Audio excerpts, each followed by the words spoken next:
நான் இந்த கேள்வி கேட்குறேன். கச்சா அம்சான்னு போட்டு கிழிச்ச உடனே சரியா போச்சா?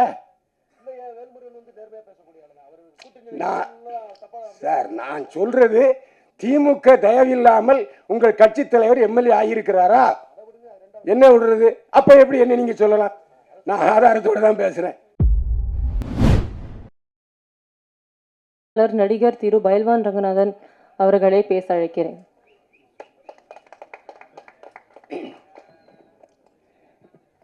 என்னை வாழ வைத்துக் கொண்டிருக்கிற யூடியூப் நேயர்களுக்கு என்னுடைய நன்றியும் வணக்கம். என்னுடைய உறவுகளே, ஒரு நாள் ஃபோன் வந்தது, நான் தான் டைரக்டர் பாலு வைத்தியநாதன் பேசுகிறேன் அப்படின்னு. உங்களை நான் கேள்விப்பட்டதே இல்லைன்ட்டு அவருக்கே ஷாக்காக போச்சு. இல்லை சார் நான் டைரக்டர் தான் அப்படின்னாரு. என்ன விஷயம்னு. இல்லை நீங்கள் ஒரு கேரக்டர் பண்ணணுன்னாரு. நான் யூடியூப்பில் பேசிகிட்டு இருக்காங்களா உங்களுக்கு தெரியுமா அப்படின்னு. தெரியும் அப்படின்னாரு. தெரியும் தான் கூப்பிட்ருக்கேன்னாரு. அதே மாதிரி இவர்கிட்ட ஒரு நல்ல பழக்கம் என்னென்னா, இந்த டயலாக் என்னங்கிறத முதல்ல வாட்ஸ்அப்பில் அனுப்பி விட்டுருவார். அதே மாதிரி சமீபத்தில் 2 டிவி சீரியல் நடித்தேன், அவங்களும் அனுப்பி விட்டுருந்தாங்க. இதனால ஒருத்தருக்கு வேலை போயிடுது. அசோசியேட் டைரக்டர் வந்து டயலாக் சொல்லிவிட்டு போகிறல, அவருக்கு வேலையெல்லாம் போயிடும். அந்த டயலாக்கை அவர் என்ன எழுதியிருக்காரோ அப்படியே நான் சொன்னேன். ஆனால் அப்போவே சென்சார் கட்டு வரணும்னு எனக்கு தெரியும். நான் அவர்கிட்ட சொல்லலை. ஏன்னா எல்லாம் நடந்த விஷயங்களே அவர் வசனமாக்கியிருந்தார். அதனால் இது இந்த மந்திரியை குறிக்கும், இது இந்த மந்திரியை குறிக்கும் அப்படிங்கிறது தெரிஞ்சு போச்சு. அது மட்டும் இல்லை, அவர் போஸ்டரில் மிகப்பெரிய பொய்யை சொல்லியிருக்காரு. யாரும் இந்த படத்தினுடைய போஸ்டரை பற்றி பேசவே இல்லை. ஏன்னா ஒருத்தர் பாரதிய போஸ்டர் போட்டிருந்தார், கீழே நாங்கள் அரசியல் பேசவில்லை இன்னும் போட்டிருந்தார். முழுக்க முழுக்க அது அரசியல் பேசுகிற படம். ஏன் அப்படி ஒரு கருத்துன்னு எனக்கு புரியலை. ஏன் நாங்கள் அரசியல் பேசுகிறோன்னு போடுங்களேன். எதுக்குன்னா நீங்கள் அவ்வளோ துணிச்சலாக நாட்டில் உள்ள நடப்புகள், அது ஆளுங்கட்சியாக இருந்தாலும் எதிர்கட்சியாக இருந்தாலும் சரி, மாநில அரசாக இருந்தாலும் சரி, மத்திய அரசாக இருந்தாலும் சரி தாக்குறீங்க. நாங்கள் ஏன் அரசியல் முழுக்க முழுக்க அரசியல் பேசி விட்டு நாங்கள் அரசியல் பேசவில்லை என்று சொல்கிறீங்க. இதில் எனக்கு முன்னால் ஒருத்தர் இதில் என்னை பற்றி நீங்கள் பேசவே இல்லைன்னாரு. நான் இன்னைக்கு அவரை பற்றி நல்ல தகவல் சொல்லியிருந்தேன். ஜீவாவை பற்றி எனக்கு சொந்தக்காரர் அவர். இல்லை, இன்னொரு விஷயம் இருக்குது. அவர் ஒரு அரசியல் கட்சிக்கு பொதுச் செயலாளர். அது உங்களுக்கு தெரியுமா? யாருக்காவது தெரியுமா? அதான்.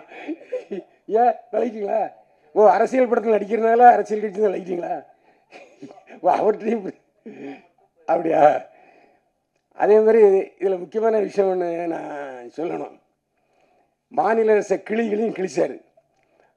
அவருடைய தலைவரே திமுக சார்பில் கூட்டணியில் ஜெயிச்சவர். இந்த பேச்சுக்கள்லாம் முதலமைச்சருக்கு போனால் என்ன ஆகும்? நீங்கள் வாழ்வுரிமை கட்சி தலைவர், திமுக ஆதரவில் ஜெயிச்சவர், நீங்கள் எப்படி திமுகவை தப்பாக பேசலாம்? நான் இந்த கேள்வி கேட்குறேன். கச்சா அம்சான்னு போட்டு கிழிச்ச உடனே சரியா போச்சா? சார் நான் சொல்றது திமுக தயவில்லாமல் உங்கள் கட்சி தலைவர் எம்எல்ஏ ஆகியிருக்கிறாரா? என்ன விடுறது? அப்ப எப்படி என்ன நீங்க சொல்லலாம்? நான் ஆதாரத்தோட தான் பேசுறேன். நான் எனக்கு ஒரு விஷயம் சொல்லுங்க. இப்போ யூடியூப்ல தமிழ்நாட்டில் பார்த்தா 50 பைசா தான். ஆனால் அதே வெளிநாட்டில் உள்ளவங்க பார்த்தா ₹1.50. இன்னைக்கு எனக்கு பெண் ரசிகர்கள் ஜாஸ்தி. தெரியுமா? உங்களுக்கு சிரிக்கலாம் பாருங்க. எல்லாருமே என்னுடைய ரசிகர்கள். ஆனால் அவங்களுக்கு எதிராக நீங்க பேசுறீங்க. இதுதான் பேசினா மட்டும் அது நண்டமா சொல்லி திருச்சி சார் ஒரு விஷயம் நல்லா சொல்லிச்சு. நல்லா கத்தி கத்தி பேசுனீங்க, கைத்தட்டலே விழலன்னு. கவனிச்சிங்களா? அப்ப ஏன் சொல்றீங்க? அதெல்லாம் வேண்டாம். நாம இப்போ இன்னைக்கு கண்டென்ட் சொல்றதுங்கிறது தான் நான் பேசிக்கிட்டு இருக்கேன், தவிர வேற ஒன்றும் இல்லை. ஏன்னா என்னுடைய நண்பர்கள் எப்போவுமே இன்னைக்கு ஏன் கடைசியில் பேசி வச்சாங்கிறது கூட அதுதான் ஒரு காரணம். எல்லோருக்கும் நீங்களே உங்கள் கட்சி பேர் வாழ்வுரிமை கட்சி. அவங்கவுங்களுக்கு ஒரு உரிமை இருக்குது, அவங்கவுங்களுக்கு ஒரு சுதந்திரம் இருக்குது, அவங்கவுங்களுக்கு ஒரு தொழில் இருக்குது, அவங்கவுங்களுக்கு ஒரு பிளாட்ஃபார்ம் இருக்குது. இப்போ எனக்கு என்னை பற்றி என்னுடைய நண்பர்களுக்கு தெரியும்.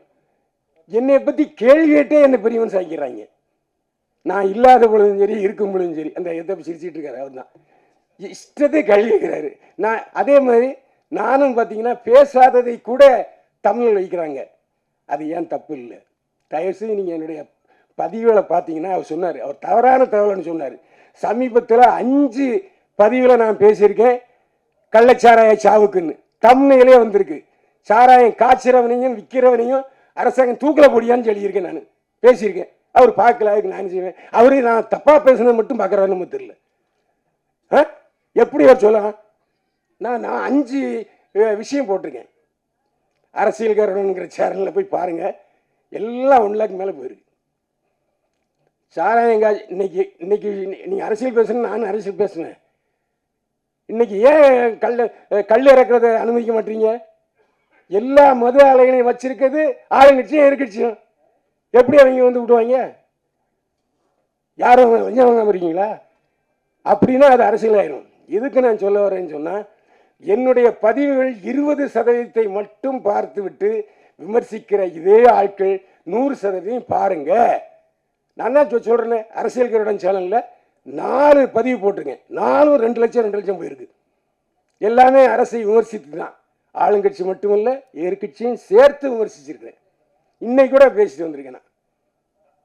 அதேமாதிரி இன்னைக்கு யூடியூப்ல அதிகமான வியூர்ஸ் யாருக்கு இருக்காங்க தெரியுமா? ஒரு ரகசியம், சீமானுக்கு தாங்க அதிகமாக வியூர்ஸ் இருக்காங்க. சீமானுக்குத்தான். சீமானை பற்றி பேசினா மட்டும்தான் 4 லட்சம் 5 லட்சம் எகிருது. அது மட்டும் இல்லை, வெளிநாட்டில் உள்ள தமிழர்கள் எல்லோரும் விழுந்து விழுந்து பார்க்கிறார்கள். நாம் தமிழர் கட்சி சீமானை பற்றி பேசினா, அவர் பேசினா. ஏன்னா பார்க்குறவங்களுடைய டேஸ்டே வேற.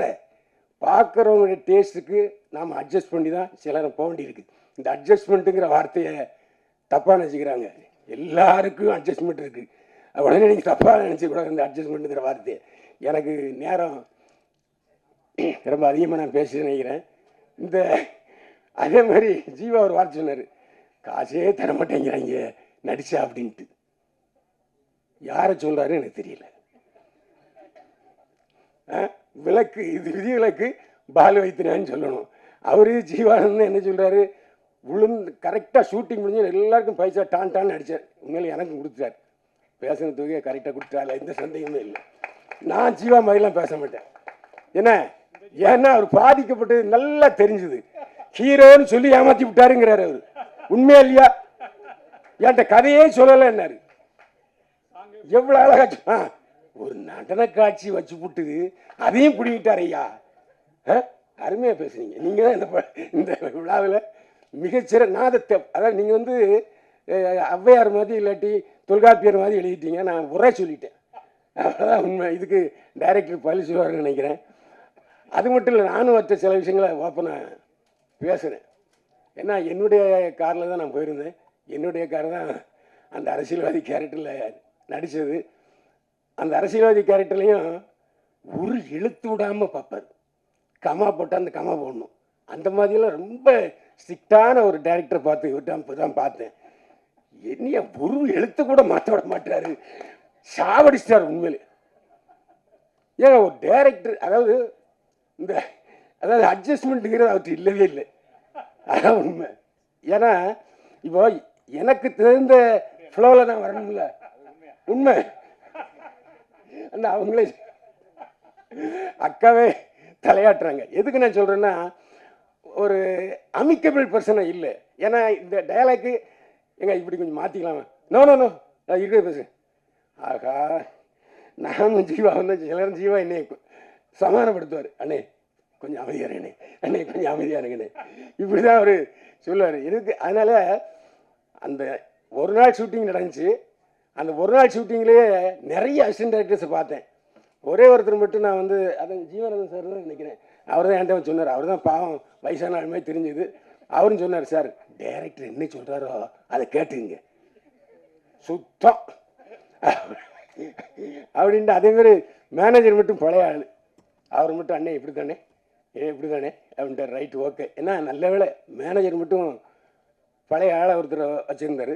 ஆனால் அந்த படத்தில் நான் ஷூட்டிங் போகும்போது பார்த்தீங்கன்னா ஜீவாவை தவிர வேறு யாருமே எனக்கு தெரிஞ்சவங்க கிடையாது. ஹீரோயினை அதுக்கு முன்னே பார்த்ததே இல்லை. அதுக்கப்புறம் சாப்பிட்டுட்டு இருக்கும்போது பார்த்தாங்க, ஏதோ சப்பாத்தி ஏதோ சாப்பிட்டு இருந்தாங்க. ஜீவா பொறுத்தவரை எனக்கு எப்படின்னா 30 வருஷம் 30 வருஷம் அதிகம் வரும், 25 வருஷம். அதாவது என்றைக்கு லொல்லு சபா சந்தானம் ரிலீஸ் ஆகி போனாரோ அந்த இடத்துக்கு வந்தார் ஜீவா. ஏன்னா இவர் வந்து ஆக்சுவலாக வந்து ரஜினியுடைய ரசிகர், ரஜினி மாதிரியே பேசுவார், ரஜினி மாதிரியே நடிப்பார். ஆனால் அந்த லொல்லு சபா இதில் பண்ணும்போதும் சரி, அதுக்கப்புறம் ராஜ் டிவியில் பண்ணும்போதும் சரி, நான் அவரோட பயணிச்சிருக்கிறேன். நல்ல ஒரு, அதாவது எப்போ கதாநாயகன் ஆயிருக்க வேண்டிய ஜீவா இன்னும் அந்த முட்டுக்கட்டையிலே இருந்துக்கிட்டு இருக்காரு. அவர் வெற்றி பெற நான் வாழ்த்துக்கிறேன். மீண்டும் சந்திப்போம். வாழ்க வளமுடன்.